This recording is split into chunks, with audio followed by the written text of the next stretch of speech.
Hey, good morning, everybody, or afternoon at this point. Hope you had a nice weekend. The weather was absolutely phenomenal, right? Hope you got outside. I took the kids on a 2.5 hour walk. We went to Starbucks. I got them a croissant, fed to them outside, and then we went to the playground, socially distanced, and that was fun. And I got watched a little bit of the Colts game. They were terrible. And then my wife's birthday's today, so running around trying to get stuff ready for her. All right, we're already up to 25, which is pretty solid.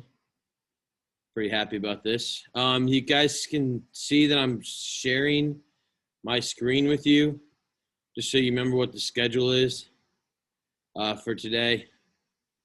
This class would end at 1:05, apparently. Feels weird to be back on this different schedule here in the building. I'm sure it's different at home. Before we get going too far ahead of schedule, I just want to make sure everyone's apparent on one thing. The school board is going to have a meeting on Wednesday. I do know this because we're getting recognized for tennis at it, the Zoom meeting, but they're also going to discuss the whole virtual hybrid learning situation and what positivity rates mean and all that. So I'm not saying they're going to necessarily do anything, but as teachers, we're certainly looking for some clarity as to, are you going to be taking finals here? Are half of you going to be in the room and half of you at home? That doesn't seem very fair for a final exam. So again, not up to us. But if you're curious, it's public. It's 6 o'clock on Wednesday. You're always welcome to listen. All right. Going to stop the share here and get moving to respect your time. And the first thing that I wanted to kind of work through with you, I'm going to go ahead and show you where it is. But most of you are probably used to doing this by now. So there is a reading quiz for today. No, I don't want you to start it yet. I just published it. Please don't start it yet. Okay. Instead, we're going to go down to modules. I'm going to explain what you're going to do once you're done with your quiz, like usual. So, you see right here, 11.9 DBQ work. This is an important one today because, one, it's going to cover content that is important in the class, but then, two, it also is more practice on grouping and thesis statement creation, which is, I told you, the most important part of a document-based question. So here's what I got for you. Read the following documents and answer the guiding questions. So this time, it kind of holds your hand in what it wants you to find out of the document, which should help you. Once you are done, write a thesis statement which accurately answers the prompt. Include 3 ideas in your thesis statement, which would each serve as a body paragraph in your essay if you were to write it. So I hope you're getting a little more comfortable with the structure of the thesis statement and then what the essay would feel like if you were to write it. Okay, we haven't talked too much about body paragraphs yet. We will shortly. So I'm not going to open that up because I don't really feel like downloading it again. So instead, I'm just going to pull it up on my computer and then reshare the screen.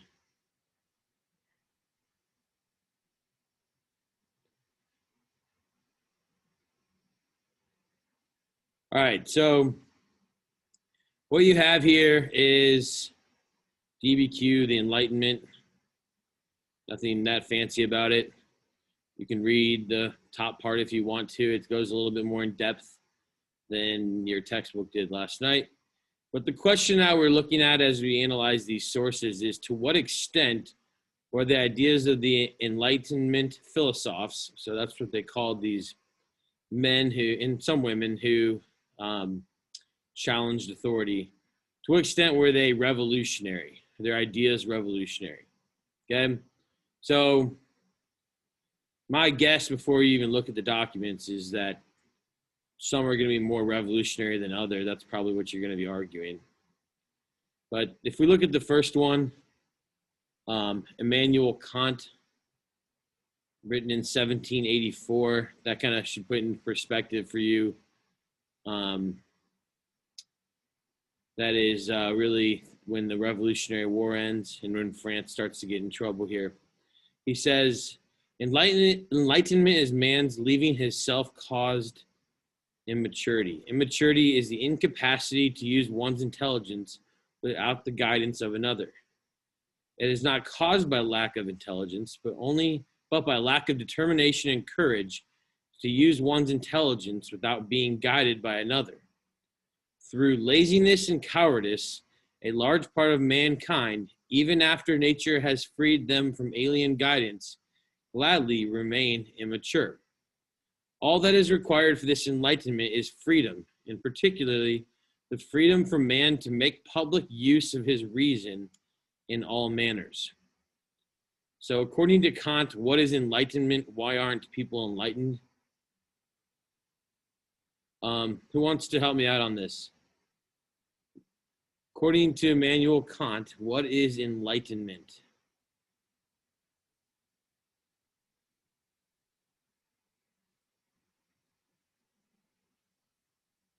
Go ahead, Lily Dole. Okay. According to Kant, enlightenment is when someone is able to use their knowledge and have individual thought. There you go. People, bingo. So people are able to use reason and common sense and think freely. Good. So that's where you would write that if we had an actual paper. Instead, you're going to have to probably type there like that. Okay. And why aren't people enlightened? Somebody else besides Lily. Hannah. Because they're lazy and they don't want to like push against like what the like current or like what's currently happening or what other people are saying. Sure. Yeah. Lazy. They are happy being ignorant. Brooke. I was going to say, like how I was saying, that freedom is required, and how that was like just a big part of it too. Okay. Now, what you would want to do then, obviously you have kind of, they already have given you help here. And then you're going to go down to B, Hobbes and Leviathan, and then keep going. I believe there are not all that many documents, but for each one, answer the question, and then at the bottom here, okay, record your thesis statement after you come up with what you think are the three main ideas that represent these 8 documents, okay? Try to see, in your thesis, try to make sure you use as many of the documents as possible. Okay, does anyone have questions over this assignment? Anything that you're like, oh, you're crazy. Why are you asking us to do this? Okay, that makes me feel good. So I'm going to stop the share then real quick and move back to the canvas where I'm going to show you, I mean, you know where they are at this point if you've been paying any attention to the class, but it's only a 10-question quiz. It's directly from your reading. So if you read well, you should get these right.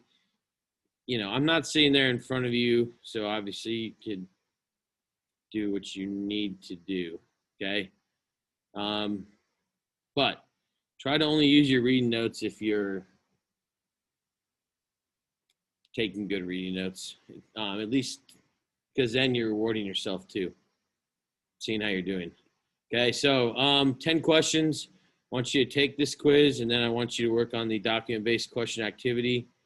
If you have a printer at home, I bet it's easier to print that off and do it by hand. But if not, If you want to start a separate Word doc and just answer the questions on a separate Word doc and write a thesis on the doc, you can do that as well, as it may be easier just because it could be formatted weird when you download it to your computer. Okay. Then that, again, if you don't get that done, it's homework tonight. Okay. The first thing though is we got to get this quiz done. Some of you have D's and F's in the class. You're not even taking these quizzes on Mondays. This is what you have to do. It's a non-negotiable. Okay. Hope you guys understand that. Okay. You're free to leave and get your work done. Unless you want to stay on here and ask me some questions. Go ahead.